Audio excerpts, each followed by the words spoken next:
हे guys, good evening. तो guys आज solid state का थर्ड लेक्चर है, यानी कि तीसरा लेक्चर है। पिछले वाले लेक्चर में हम लोगों ने पढ़ा था क्रिस्टलीय और अक्रिस्टलीय ठोस का डेफिनेशन जाने थे, कुछ एग्जाम्पल्स जाने थे। लेकिन आज के लेक्चर्स में जानेंगे क्रिस्टलीय ठोस और अक्रिस्टलीय ठोस में अंतर। तो चलिए चलते हैं कि दोनों में अंतर क्या है, देखते हैं। तो इसे आप ऐसे लिख सकते हैं, crystalline lines and amorphous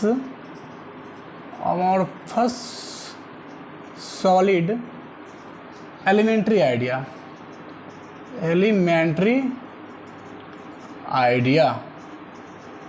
Hindi में इसे लिखेंगे क्रिस्टलीय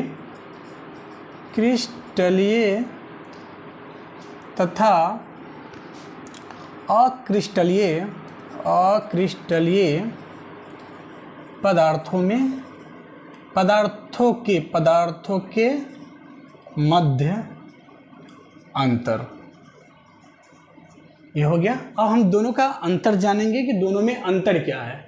तो यहाँ पे लिखते हैं क्रिस्टलीय ठोस और यहाँ पे लिखते हैं अक्रिस्टलीय ठोस।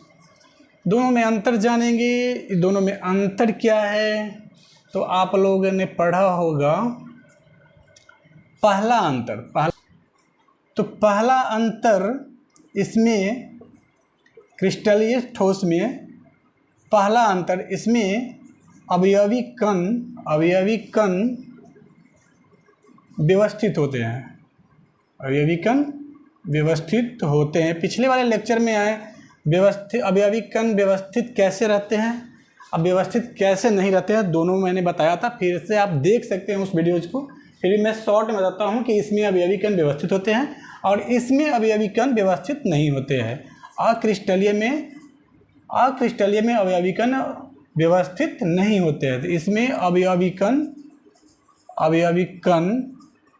व्यवस्थित नहीं होते हैं। ये हो गया पहला अंतर कि इसमें अवयवी कण व्यवस्थित होते हैं, इसमें अवयवी कण व्यवस्थित नहीं होते हैं। अब दूसरा देखते हैं अवयवी कण। एक बार फिर से आप लोगों को रिमाइंड करवा दूं कि अवयवी कण इस तरह से सजाया गया रहता है, उससे क्रिस्टलीय सॉलिड कहते हैं। इस तरह से सजाया गया हुआ है क्रिस्टलीय सॉलिड, यानी कि व्यवस्थित क्रम में सजाया गया हुआ है, इसे अवयवी कण कहते हैं। किसी भी एंगल से लेंगे तो ये रहेगा, किसी भी एंगल से ऐसे लेंगे तो ये व्यवस्थित है, किसी भी एंगल से आप लीजिएगा तो ये व्यवस्थित है, निश्चित क्रम में सजाया गया हुआ है, इसे अवयवी कण कहते हैं। और उसमें अक्रिस्टलीय में क्या होता है, अक्रिस्टलीय में कहीं भी निश्चित क्रम में व्यवस्थित नहीं रहता है, इसलिए इसे इस तरह का है, कहीं भी निश्चित क्रम में अव्यवस्थित नहीं है। तो ये हो गया आपका अक्रिस्टलीय ठोस और ये हो गया आपका क्रिस्टलीय ठोस। दूसरा अंतर देखते हैं कि दूसरा अंतर क्या होता है। तो ये हो गया आपका दूसरा अंतर। इसका क्रिस्टलीय ठोस का इसका गलनांक स्पष्ट होता है। इसका गलनांक स्पष्ट होता है और इसका गलनांक स्पष्ट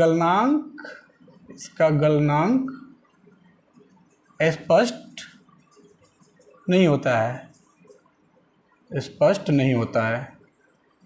अब ये गलनांक क्या होता है, गलनांक इसमें स्पष्ट होता है, इसमें नहीं होता है। मान लीजिए मेरे पास एक बर्फ है, बर्फ को 0 डिग्री से ऊपर करेंगे तो वो लिक्विड हो जाएगा, लेकिन 0 डिग्री से नीचे करेंगे तो वो ठोस हो जाएगा, यानी कि सॉलिड हो जाएगा। तो बर्फ का जो गलनांक है वो स्पष्ट है कि 0 डिग्री से ऊपर करेंगे तो लिक्विड, 0 डिग्री से नीचे करेंगे तो सॉलिड, यानी कि ठोस। तो इसलिए क्रिस्टलीय सॉलिड का गलनांक स्पष्ट होता है और अक्रिस्टलीय सॉलिड का गलनांक स्पष्ट नहीं होता है।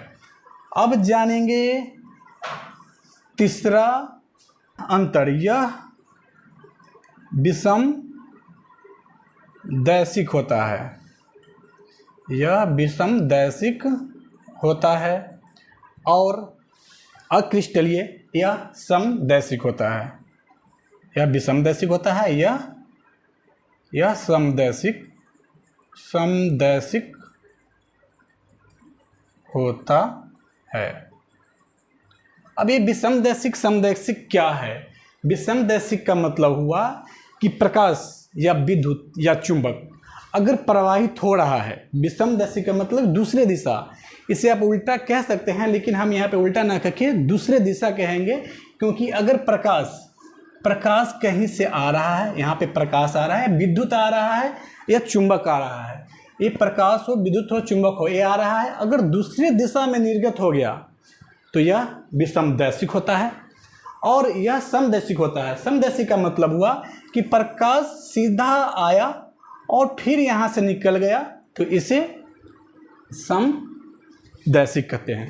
आप लोग समझ में आ गया होगा कि विषमदैशिक क्या होता है, समदैशिक क्या होता है। बहुत सारे वीडियोज आप देखेंगे यूट्यूब पे, तो इस तरह से नहीं क्लियर किया हुआ है, सीधे यह विषमदैशिक होता है, समदैशिक होता है कहकर लिखकर आपको समझा देंगे। लेकिन आपको यहाँ पे क्लियर हो गया कि यहाँ पे क्या प्रवाहित होगा, या तो प्रकाश प्रवाहित हो सकता है, या चुंबक प्रवाहित हो सकता है, या विद्युत प्रवाहित हो सकता है। अगर एक दिशा में आया, दूसरे दिशा में निर्गत हो गया तो वह विषमदैशिक हो गया, और समदैशिक या एक दिशा में आया और उसी दिशा में निर्गत हो गया, उसे समदैशिक कहते हैं। तो बिल्कुल आपको समझ में आ गया होगा कि तीसरा अंतर क्या है। अब चलते हैं चौथे अंतर की तरफ। चौथा अंतर क्या होता है, तो इसके शीतलन वक्र असंतत होता है, और इसके शीतलन वक्र संतत होता है। अब ये संतत क्या होता है, तो आप छोटा सा मैं बता रहा हूँ एग्जाम्पल देकर। आपने सुना होगा असंतत का मतलब इरेगुलर हो गया, संतत का मतलब रेगुलर हो जाता है। एक हाल ही में मैंने यूट्यूब पे वीडियो देखा था, वो सीतामढ़ी के टीचर है। वैसे मैं सीतामढ़ी के टीचर को उतना जानता नहीं हूँ, लेकिन सीतामढ़ी के एक टीचर है, वो बच्चों को यही संतत और असंतत, रेगुलर और इरेगुलर को अजीब तरीके से समझा रहा था। वो ऐसे समझा रहा था कि ये पहाड़ है, इस पहाड़ से कंटिन्यू वे में पानी गिर रहा है, तो ये रेगुलर हो गया, कंटिन्यू वे में गिर रहा है, कहीं पे आपको ये नहीं है, कंटिन्यू वे में गिर रहा है तो रेगुलर हो गया। वैसे समझा रहे थे। फिर अगर रुक रुक के गिर रहा है तो ये रेगुलर हो गया। इस तरह से उनका वीडियो मैंने यूट्यूब पर देखा, कितने गंदे तरीके से समझाए हुए हैं, वही जाने कि समझाना क्या चाहता है। रेगुलर इरेगुलर को पहाड़ और पानी से क्या मतलब है। यहाँ पे मैं आपको ग्राफ के तरीके से मैं बता रहा हूँ कि दोनों में अंतर क्या है, शीतलन वक्र संतत और असंतत है क्या। तो मैं ग्राफ के जरिए आप लोगों को क्लियर करूँगा कि ये संतत और असंतत क्या होता है। तो मैं बता दूँ कि छोटा सा मैं एक ग्राफ लेता हूँ, एक क्रिस्टल के लिए है, तो यहाँ पे मैं क्रिस्टल लिख देता हूँ, क्रिस्टल के लिए है, और यहाँ पे मैं लिख देता हूँ अक्रिस्टल के लिए। ये अक्रिस्टल के लिए ग्राफ रेडी हो गया, एक ग्राफ रेडी हो गया इस क्रिस्टल के लिए, ये अक्रिस्टल के लिए ग्राफ रेडी हो गया। और यहाँ पे इसे हम समय ले लिए, इसे हम ताप ले लिए। सिंपल बात को इतना समझाने की क्या ज़रूरत है, ये भी समय हो जाएगा, ये भी ताप हो जाएगा। ये समय धीरे धीरे इंक्रीज कर रहा है, अभी 1 मिनट है तो 2 मिनट होगा, 3 मिनट होगा, 4 मिनट, इस तरह इंक्रीज करेगा।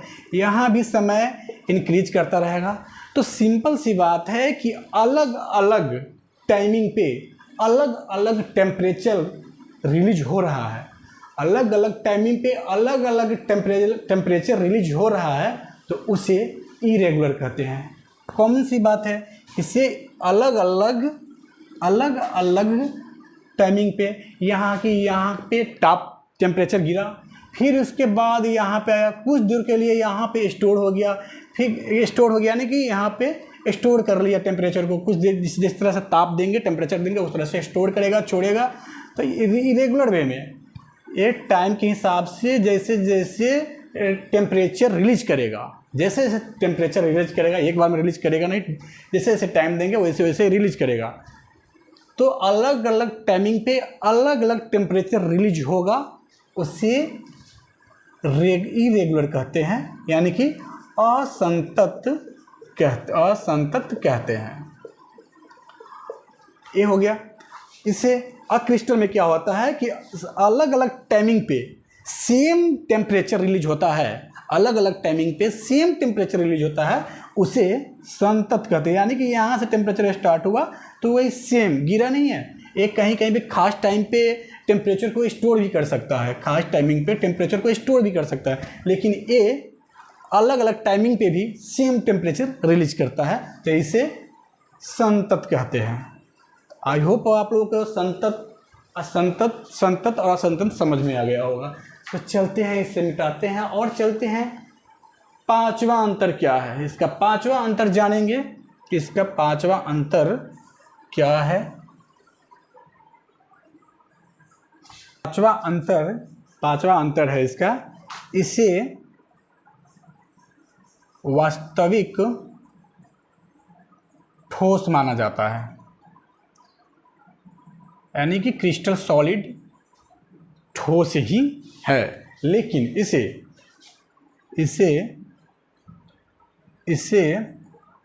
अतिशीतित द्रव माना जाता है।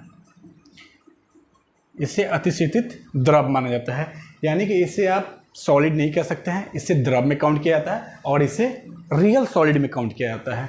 तो गाइस, आई होप यहाँ तक आप लोगों को क्लासेस समझ में आया होगा।